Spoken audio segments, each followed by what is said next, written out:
So good morning guys. तो चलिए start करते हैं आज के यानी कि 29 जनवरी के इंपॉर्टेंट करंट अफेयर्स को। तो मोस्ट इंपॉर्टेंट प्रश्न है ये आपका। इसमें आपसे पूछ रहा है कि ऑस्ट्रेलियन ओपन 2023 में वुमेन सिंगल का टाइटल किसने जीता है। तो आंसर होगा आर्यना सबालेंका ने। तो 2023 का ये पहला ग्रैंड स्लैम है ऑस्ट्रेलियन ओपन। यहाँ पे हम बात कर रहे हैं वुमेन सिंगल टाइटल की, जिसको किसने जीता, आर्यना सबालेंका ने जीता है। और ये इनका पहला ग्रैंड स्लैम खिताब है। और ये है कहां से, ये बेलारूस से है। बात करें अगर इन्होंने किसको हराया या उपविजेता कौन रही, तो आंसर होगा एलेना रिबाकिना। अब एलेना रिबाकिना का नाम आपने जरूर सुना होगा। कहां पे सुना था, याद करो, 2022 का विंबलडन ओपन का खिताब जीता था, उसमें वुमेन सिंगल का टाइटल इन्होंने जीता था। ये कजाकिस्तान से हैं, लेकिन अब ये हार गई हैं आर्यना सबालेंका से। तो आपको ये नाम याद रखना है। अच्छा, इनका नाम कैसे याद रख सकते हो, ऐसे याद रखो, जो भी बड़े बड़े महान महान प्लेयर थे उन सबकी लंका लगा दी इन्होंने, सबालेंका। तो इस तरह से आपको हिंट मिल जाएगी याद रखने की। थोड़ा सा मैं आपको रिवाइज करवा दूं। देखो, साल में 4 ग्रैंड स्लैम होते हैं। पहले होता है ऑस्ट्रेलियन ओपन, इसके बाद फ्रेंच ओपन होगा, फिर होगा विंबलडन ओपन, और फिर लास्ट में होगा यूएस ओपन। प्रश्न स्टैटिक ये बन के आता है कई बार कि कौन सा ग्रैंड स्लैम किस कोर्ट पे खेला जाता है। तो बड़ा आसान है इसको याद रखना, पहला वाला और आखिरी वाला, यानी कि ऑस्ट्रेलियन ओपन और यूएस ओपन ये होता है हार्ड कोर्ट पे। सेकंड वाला क्ले कोर्ट पे होता है, और विंबलडन ओपन होता है ग्रास कोर्ट पे। ये जो विंबलडन ओपन है ये सबसे पुराना ग्रैंड स्लैम है। और टेनिस से रिलेटेड एक डे भी होता है, वर्ल्ड टेनिस डे, मार्च के पहले सोमवार को होता है ये। आपको याद होगा अभी बिली जीन किंग कप के बारे में हम लोगों ने पढ़ा था, जिसका पहले नाम हुआ करता था फेड कप, जो कि महिलाओं का टेनिस टूर्नामेंट है।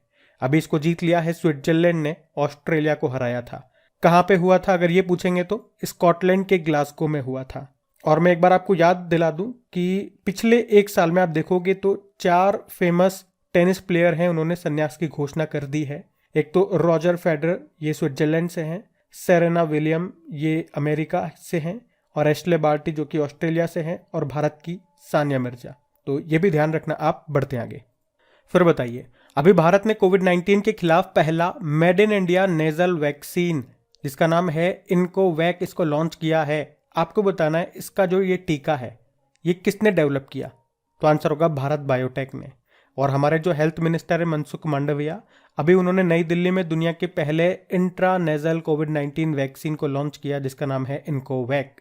तो याद रखना, इस वैक्सीन को भारत बायोटेक ने बनाया है, और ये दुनिया का पहला है जिसे नाक के थ्रू दिया जाएगा। इंट्रानेजल, नाक के थ्रू दिया जाएगा, इंजेक्शन के थ्रू नहीं दिया जाएगा, नाक में ड्रॉप डाली जाएगी। और भारत बायोटेक से आपको याद होगा इसी कंपनी ने एक और कोविड-19 का टीका बनाया था, उसका नाम है कोवैक्सीन। और कोविशील्ड भी आपको याद होगा, उसको serum institute of India Pune ने बनाया था। वैसे भारत बायोटेक ये कहाँ की कंपनी है, ये हैदराबाद की कंपनी है। अच्छा, इसी से संबंधित एक प्रश्न अगर मैं आपसे पूछूं कि अभी प्रधानमंत्री नरेंद्र मोदी ने विकासशील देशों को चिकित्सा आपूर्ति प्रदान करने के लिए अभी कौन सी परियोजना की घोषणा की है, तो आंसर करना आरोग्य मैत्री। चलो बताओ, अभी किस देश ने मधुमक्खियों के लिए दुनिया के पहले टीके के उपयोग को मंजूरी दी थी, तो आंसर होगा अमेरिका ने। और अगर पूछूं कि अभी किस शहर ने दुनिया की पहली मुंह से ली जाने वाली कोविड-19 वैक्सीन देनी शुरू की थी, तो आंसर होगा शंघाई ने। और भारत ने अभी जानवरों के लिए अपना पहला कोविड-19 वैक्सीन लॉन्च किया था पिछले साल, उसका नाम क्या है, एनोकोवैक्स। अच्छा, मुझे ये बताओ, चेचक का जो टीका है जिसे आप स्मॉल पॉक्स कहते हो, उसकी खोज किसने की थी, तो उसको खोजा था एडवर्ड जेनर ने। और रेबीज के टीके को खोजा था लुई पास्चर ने। वैसे आप जानते हो भारत का पहला रेबीज मुक्त राज्य कौन सा बन गया, गोवा बन गया। याद रखना ये। बढ़ते हैं आगे। और हाँ गाइज, आज से मैंने आप लोगों के लिए कुछ नया स्टार्ट करने का सोचा है। जैसा कि आपको पता है, वीडियो के लास्ट में पिछले दिन का क्विक रिवीजन हम लोग करते हैं, उसी तरह से अब 2022 के टॉप 10 इंपॉर्टेंट क्वेश्चन का लास्ट में हम क्विक रिवीजन भी करा करेंगे। और जैसे जैसे हम आगे बढ़ते जाएंगे, जैसे अभी जनवरी चल रहा है, फिर फरवरी, मार्च, अप्रैल, मई, तो आप ये मान के चले पिछले 6 महीने से टॉप 10 क्वेश्चन में लिया करूंगा। तो एक तो प्रीवियस डे के 10 क्वेश्चन हो गए, पिछले 6 महीने के टॉप 10 क्वेश्चन का क्विक रिवीजन हो गया। उसके अलावा 5 क्वेश्चन स्टैटिक भी लूंगा और 5 क्वेश्चन साइंस के भी लूंगा। अब देखो, मैं तो हमेशा आप ही के बारे में सोचता हूं कि आपके लिए मैं और क्या बेटर कर सकता हूं, किससे आपको और ज्यादा फायदा हो सकता है कम समय में। अब देखना यह है कि आप में से कौन कौन अपने इस चैनल के बारे में सोचता है। तो आपको इसको लाइक करके अपने दोस्तों के साथ में आज शेयर कर देना है, आज जम के शेयर करना है आप लोगों को। तो अभी हम आगे बढ़ते हैं, बाकी लास्ट में हम लोग देखेंगे।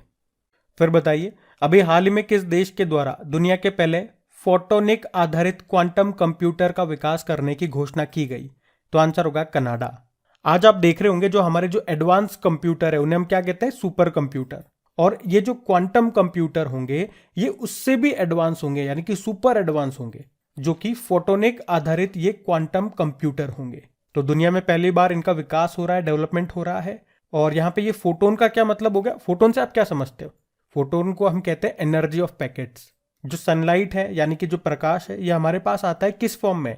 फोटोन की फॉर्म में, यानी कि एनर्जी ऑफ पैकेट्स। ये फिजिक्स में आपने पढ़ा होगा, शायद वेव ऑप्टिक्स वाला एक चैप्टर था, वहां पे इसके बारे में बताया जाता है। तो इतना हमें डीप में नहीं जाना है। वैसे स्पीड ऑफ लाइट कितनी होती है? ये प्रश्न तो एग्जाम में आता है ना, ये बताओ। 3 × 10⁸ मीटर पर सेकेंड, याद रखना। तो अभी कनाडा सरकार ने इनका डेवलपमेंट करने के लिए $32 मिलियन फंड रखा है।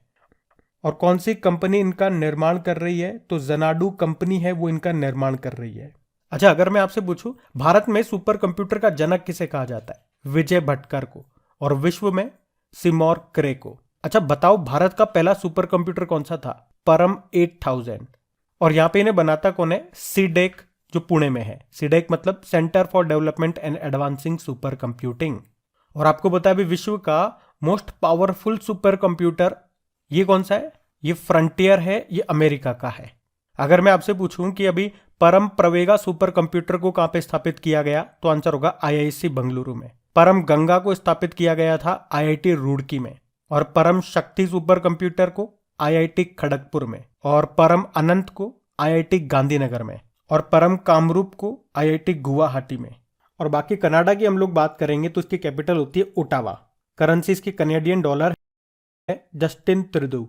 और आप जानते हो अगर पूछा जाए कि किस देश की कोस्टल लाइन सबसे ज्यादा है, यानी कि किस देश की बाउंड्री सबसे ज्यादा पानी से लगती है, तो आंसर होगा कनाडा। और भारत में किस राज्य की? गुजरात की। और गेहूं की सबसे बड़ी मंडी विनिपेग कनाडा में है। और कनाडा में है मॉन्ट्रियल। और यहीं पे एक प्रोटोकॉल हुआ था, मॉन्ट्रियल प्रोटोकॉल, और इसका संबंध था ओजोन परत संरक्षण से। कब हुआ था? 16 सितंबर 1987 को। इसीलिए 16 सितंबर को वर्ल्ड ओजोन डे मनाते हैं। और मॉन्ट्रियल में ही अंतरराष्ट्रीय नागर विमानन संगठन इंटरनेशनल सिविल एविएशन ऑर्गेनाइजेशन का भी हेडक्वार्टर मिलेगा आपको। तो ये सारे पॉइंट्स आप याद रखना। चलिए बताइए, अभी हाल ही में किस राज्य में 9वीं से लेकर 12वीं कक्षा की किशोरियों को सशक्त बनाने के लिए प्रोजेक्ट एस्पिरेशन लॉन्च किया गया? तो आंसर होगा तेलंगाना। तो अभी वॉक्सेन यूनिवर्सिटी ने तेलंगाना के मॉडल स्कूलों और जूनियर कॉलेजों की कक्षा 9वीं से लेकर 12वीं तक की किशोरियों को सशक्त बनाने के लिए प्रोजेक्ट एस्पिरेशन लॉन्च किया है। इसमें लड़कियों को भविष्य के विभिन्न पहलुओं से अवगत कराया गया है और उन्हें प्राप्त करने की दिशा में काम करने का तरीका सिखाया गया है। अब बात तेलंगाना की है तो ये रहा मैप में तेलंगाना। कैपिटल इसकी हैदराबाद है। अच्छा मुझे बताओ, हैदराबाद किस नदी के किनारे स्थित है? मूसी नदी के किनारे। और हैदराबाद को भारत में मिलाने के लिए कौन सा ऑपरेशन चलाया गया था? ऑपरेशन पोलो। और अभी हमने पढ़ा था हैदराबाद के 8वें और अंतिम निजाम का निधन हो गया। उनका नाम क्या था? नवाब मीर बरकत अली खान। और हमने पढ़ा था कि 2023 में फॉर्मूला ई रेस का आयोजन पहली बार भारत में होना है। कहां पे? हैदराबाद में। और हैदराबाद का एक स्टार्टअप भी है, खेती उसका नाम है, जिसे मिला था 2022 का अर्थ शॉट पुरस्कार। अच्छा बताओ, दुनिया का पहला रियल टाइम गोल्ड ATM कहां पे स्थापित किया गया? हैदराबाद में ही। और भारत में अपनी तरह का पहला फ्लो केमिस्ट्री टेक्नोलॉजी हब कहां पे स्थापित किया गया? हैदराबाद में। और अभी यूनाइटेड नेशन ने मुंबई और हैदराबाद को tree city of the world के रूप में मान्यता भी दी थी 2021 के लिए। और हैदराबाद में स्टैच्यू ऑफ इक्वलिटी का उद्घाटन भी किया था मोदी जी ने। और ये स्टैच्यू है संत रामानुजाचार्य जी की, 216 फीट ऊंची है। भारत का पहला ओपन रॉक संग्रहालय ये भी आपको हैदराबाद में मिलेगा। और भारत का पहला ट्रांसजेंडर कम्युनिटी डेस्क भी खुला है हैदराबाद में। वैसे यहाँ के मुख्यमंत्री कौन है? के चंद्रशेखर राव हैं। और गवर्नर कौन है? तमिलिसाई सौंदरराजन। और भारत की जो 39 नंबर की वर्ल्ड हेरिटेज साइट थी वो था रामप्पा मंदिर, जिसे काकतीय रुद्रेश्वर मंदिर भी बोलते हैं। ये आपको तेलंगाना में मिलेगा। और तेलंगाना का एक बथुकम्मा त्योहार काफी फेमस है, फूलों का त्योहार भी इसे कहा जाता है। ये भी ध्यान रखना, बढ़ते आगे। फिर बताइए, जनवरी 2023 में अमेरिकी राष्ट्रपति जो बाइडेन के द्वारा वायुसेना ब्रिगेडियर जनरल के पद के लिए किसे नामित किया गया? तो आंसर होगा राजा चारी को। तो भारतीय अमेरिकी अंतरिक्ष यात्री हैं राजा चारी, जिनको अभी अमेरिकी राष्ट्रपति है ना जो बाइडेन, उन्होंने वायुसेना ब्रिगेडियर जनरल पद के लिए नामित किया है। तो इनका नाम याद रखना। बाकी आप जानते हो अभी अरुणा मिलर का नाम न्यूज में था। अमेरिका के मैरीलैंड राज्य में लेफ्टिनेंट गवर्नर बनने वाली पहली भारतीय अमेरिकी बनी थी। और भारतीय अमेरिकी हैं कृष्णा वविलाला। इनको अमेरिका का presidential life time achievement award मिला था अभी। और सुष्मिता शुक्ला की बात करें तो फेडरल रिजर्व बैंक की पहली उपाध्यक्ष ये बनी थी। नाम ध्यान रखना, बढ़ते हैं आगे। चलिए बताइए, अभी हाल ही में डेटा गोपनीयता दिवस कब मनाया गया? तो आंसर होगा 28 जनवरी को। तो हर साल 28 जनवरी को डेटा प्राइवेसी डे के रूप में मनाया जाता है। इस बार ये इसका 17वां संस्करण है। उद्देश्य क्या है इसको मनाने का? आम जनता को डेटा प्राइवेसी के बारे में संवेदनशील बनाना। और इस बार की थीम क्या है? निजता के बारे में पहले सोचे, थिंक प्राइवेसी फर्स्ट। एक बार जनवरी के सारे इंपॉर्टेंट डेज को रिवाइज करते हैं। तो 1 जनवरी को वैश्विक परिवार दिवस मनाया गया। 4 जनवरी को वर्ल्ड ब्रेल डे होता है। 6 जनवरी को युद्ध अनाथ दिवस है। 9 जनवरी को प्रवासी भारतीय दिवस है, 17वें नंबर का है, इंदौर में मनाया गया। 10 जनवरी को विश्व हिंदी दिवस मनाया। 11 जनवरी को राष्ट्रीय मानव तस्करी जागरूकता दिवस है। 12 जनवरी को राष्ट्रीय युवा दिवस। 14 जनवरी को सशस्त्र बल भूतपूर्व सैनिक दिवस। 15 जनवरी को भारतीय सेना दिवस। 16 जनवरी को नेशनल स्टार्टअप डे। 23 जनवरी को पराक्रम दिवस। 24 जनवरी को अंतर्राष्ट्रीय शिक्षा दिवस और राष्ट्रीय बालिका दिवस। अभी 25 जनवरी को एक तो नेशनल वाटर डे और पर्यटन दिवस भी मनाया। फिर 26 जनवरी को अंतर्राष्ट्रीय सीमा शुल्क दिवस मनाया और 27 जनवरी को अंतर्राष्ट्रीय प्रलय स्मरण दिवस मनाया। और अगर आप में से कोई इस वीडियो को वेरी फर्स्ट टाइम देख रहे हैं तो आपको बता दूं, इनका क्विज बना करके अपलोड कर दिया गया आपके क्रेक एग्जाम एप्लीकेशन पे। मतलब ये जो हम क्वेश्चन पढ़ रहे हैं इनका तो क्विज मिलेगा ही सही, साथ में अलग से जो भी जनवरी के इंपॉर्टेंट डेज हैं उनका क्विज आपको मिल जाएगा ताकि इनकी आप प्रैक्टिस कर सकें। तो क्रेक एग्जाम एप्लीकेशन का लिंक नीचे डिस्क्रिप्शन बॉक्स में। और हाँ, मुझे आप कमेंट बॉक्स में जरूर बताएं कि कौन कौन इस वीडियो को वेरी फर्स्ट टाइम देख रहे हैं और आपको ये वीडियो कैसा लगा। अभी बढ़ते हैं आगे। फिर बताइए, हाल ही में केंद्र सरकार ने मुगल गार्डन का नाम बदलकर क्या कर दिया? तो आंसर होगा अमृत उद्यान। तो भारत की आजादी के 75 साल पूरे होने के उपलक्ष्य में अमृत महोत्सव की थीम को ध्यान में रखते हुए केंद्र सरकार ने दिल्ली के राष्ट्रपति भवन में जो मुगल गार्डन है उसका नाम बदलकर अमृत उद्यान कर दिया है। इस मुगल गार्डन को 1917 में एडविन लुटियंस के द्वारा डिजाइन किया गया था। आपको बताएं, अभी राजपथ का नाम बदल के क्या कर दिया गया? कर्तव्य पथ कर दिया गया। अगर मैं आपसे पूछूं, अहमदाबाद और दिल्ली के बीच में जो संपर्क क्रांति एक्सप्रेस चलती है ना, उसका नाम बदल के क्या कर दिया? अक्षरधाम एक्सप्रेस कर दिया। उसी तरह से चंडीगढ़ एयरपोर्ट का नाम भगत सिंह जी के नाम पे रख दिया गया। और अरुणाचल प्रदेश में मिलिट्री स्टेशन का नाम भारत के पहले सीडीएस बिपिन रावत जी के नाम पे रखा है। और अभी इंग्लैंड के लिसेस्टर क्रिकेट ग्राउंड का नाम सुनील गावस्कर के नाम पे रखा था। उत्तर प्रदेश में लखनऊ में एक चौराहे का नाम लता मंगेशकर जी के नाम पे रखा है।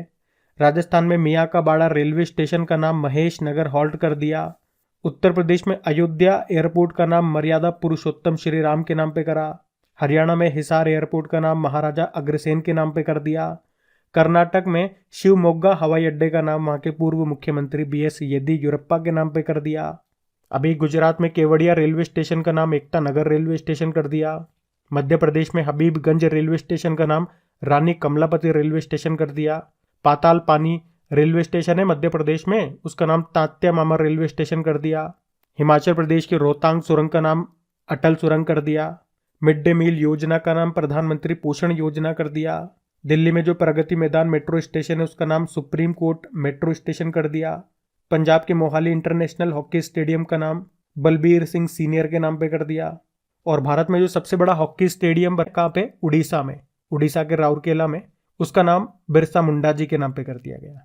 तो ये कुछ नाम बदले गए हैं, इनको ध्यान रखना। बढ़ते आगे। अगला प्रश्न है, भारत के द्वारा किस देश के साथ 100 से ज्यादा चीते प्राप्त करने का समझौता किया गया है अभी? तो आंसर होगा साउथ अफ्रीका। आपको याद ही है, पिछले साल सितंबर की बात है, हमने 8 चीते मंगवाए थे। कहां से? नामीबिया से। और भारत में कहां पे उनको रखा? मध्य प्रदेश के कूनो नेशनल पार्क में। आपको याद होगा प्रधानमंत्री जी ने उनमें से एक फीमेल चीते का नाम आशा भी रखा था। अब वो 8 हमारे पास आ गए, लेकिन अब 100 चीते हम और लेकर के आएंगे साउथ अफ्रीका से। इसके लिए हमने डील कर ली है। एक साथ नहीं लाएंगे, हर साल 12-12 चीते लेकर के आएंगे। तो अगले 8 से 10 साल में हम 100 चीते इस तरह से लेकर के आ जाएंगे। इस साल 12 चीते आने वाले हैं, जिनमें से 7 नर हैं और 5 मादा हैं। तो इतना आप ध्यान रखना। अब बात साउथ अफ्रीका की है, तो ये रहा मैप में साउथ अफ्रीका। साउथ अफ्रीका की 3 कैपिटल है, कैपटाउन, प्रिटोरिया और ब्लमफोंटेन। प्रेसिडेंट है सिरिल रामाफोसा और साउथ अफ्रीकी रैंड यहाँ की करेंसी है। और आपको बता दूं, ब्रिक्स की अध्यक्षता 2023 में साउथ अफ्रीका के पास ही है, जबकि शंघाई कोऑपरेशन ऑर्गेनाइजेशन की अध्यक्षता 2023 में भारत के पास है। भारत के पास G20 की भी अध्यक्षता है इस साल, और शंघाई कोऑपरेशन ऑर्गेनाइजेशन की भी, ये भी ध्यान रखना। अच्छा, वैसे भारत में टाइगर प्रोजेक्ट की शुरुआत कब होती है? 1973 में, और विश्व बाघ दिवस ये मनाया जाता है 29 जुलाई को। तो ध्यान रखना ये पॉइंट। बढ़ते आगे। फिर बताइए, अभी राष्ट्रपति द्रौपदी मुर्मू जी के द्वारा कितने वीरता पुरस्कारों की मंजूरी दी गई? तो आंसर होगा 412। तो अभी हमारी जो राष्ट्रपति हैं द्रौपदी मुर्मू जी, इन्होंने 412 वीरता पुरस्कारों को मंजूरी दी है। इन वीरता पुरस्कारों में 6 कीर्ति चक्र और 15 शौर्य चक्र शामिल हैं, और 6 कीर्ति चक्र में 4 को मरणोपरांत मिलेगा और 15 शौर्य चक्र में 2 को मरणोपरांत मिलेगा ये सम्मान। अच्छा, वीरता पुरस्कारों को मुख्य रूप से 2 भागों में हमने बांटा। एक तो युद्धकालीन वीरता पुरस्कार और एक शांतिकालीन वीरता पुरस्कार। युद्धकालीन वीरता पुरस्कारों में बात करें, मतलब युद्ध के दौरान जिन्होंने अदम्य साहस दिखाया उनको दिया जाएगा। तो इसमें टॉप पर है, यानी कि सर्वोच्च जो वीरता पुरस्कार है वो क्या है, उसको क्या नाम दिया गया? परमवीर चक्र। सेकंड नंबर पे महावीर चक्र और तीसरे नंबर पे है वीर चक्र। जबकि शांतिकालीन वीरता पुरस्कारों की बात करेंगे, मतलब जिन्होंने शांतिकाल के दौरान, जब युद्ध नहीं चल रहा था, उस दौरान वीरता के साथ साहसिक कार्यवाही की, उनको दिए जाता है ये सम्मान। इसमें सबसे टॉप पर है अशोक चक्र, सेकंड पे कीर्ति चक्र और तीसरा है शौर्य चक्र। बाकी आपको पता है अभी पद्म पुरस्कारों की घोषणा हो गई। पद्म पुरस्कारों में कौन कौन से आते हैं? पद्म विभूषण, पद्म भूषण और पद्मश्री। पद्म विभूषण कितनों को? 6 को, पद्म भूषण 9 को और पद्मश्री 91 को। टोटल कितने? 106, जिसमें से महिलाएं कितनी है? 19 है। और कितने लोगों को मरणोपरांत मिल रहा है? 7 लोगों को। और वैसे तो इसके ऊपर एक सेपरेट वीडियो मैंने बना दिया है, लेकिन फिर भी मैंने आपको बोला था कि डेली करंट अफेयर्स वाली क्लास में एक एक 2 नाम मैं आपको डेली रिवाइज कराऊंगा, तो ये आपको याद हो जाएंगे धीरे धीरे। हमें एक साथ सब कुछ याद नहीं करना है। वो कहते हैं ना, बूंद बूंद से घड़ा भरता है। तो पद्म विभूषण की बात करें तो 3 नाम तो आपको ऑलरेडी याद है, बालकृष्ण दोषी, दिलीप महालनोबिस और मुलायम सिंह यादव, क्योंकि इनके नाम न्यूज में थे, इनका भी निधन हो गया। बाकी 3 आप याद रख लो, जाकिर हुसैन, SM कृष्णा और श्रीनिवासन वर्धन। सुन लो, अभी 2-3 बार मैं आपको बोलूंगा तो ये ऑटोमेटिक याद हो जाएंगे। अभी हम बढ़ते आगे। फिर आपसे पूछ रहे हैं कि अभी संयुक्त राष्ट्र महासभा के अध्यक्ष कौन है जो अभी जनवरी 2023 में भारत के दौरे पर आए? तो आंसर होगा साबा कोरोसी।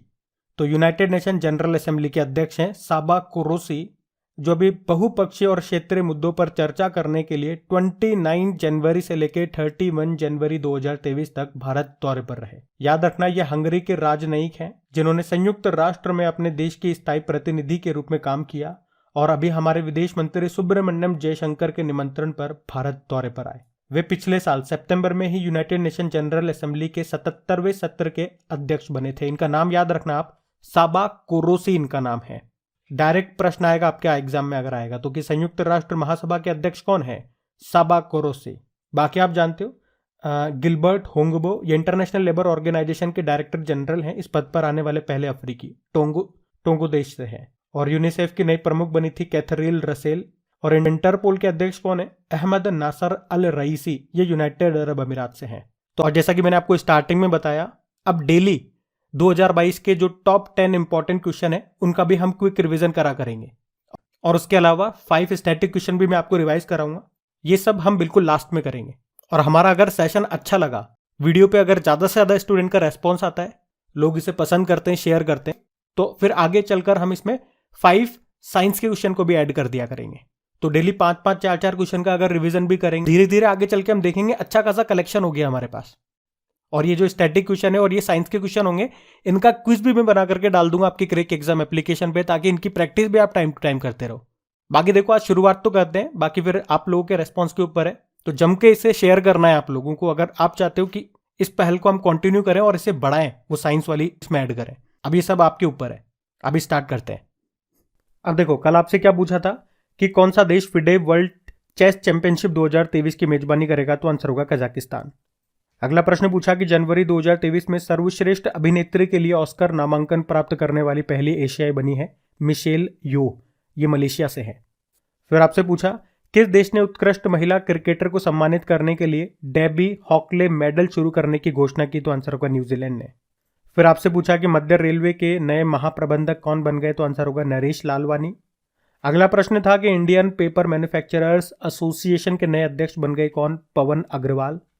फिर आपसे पूछा कि never give an inch fighting for the America I love नाम की बुक को किसने लिखा? माइक पोम्पियो ने।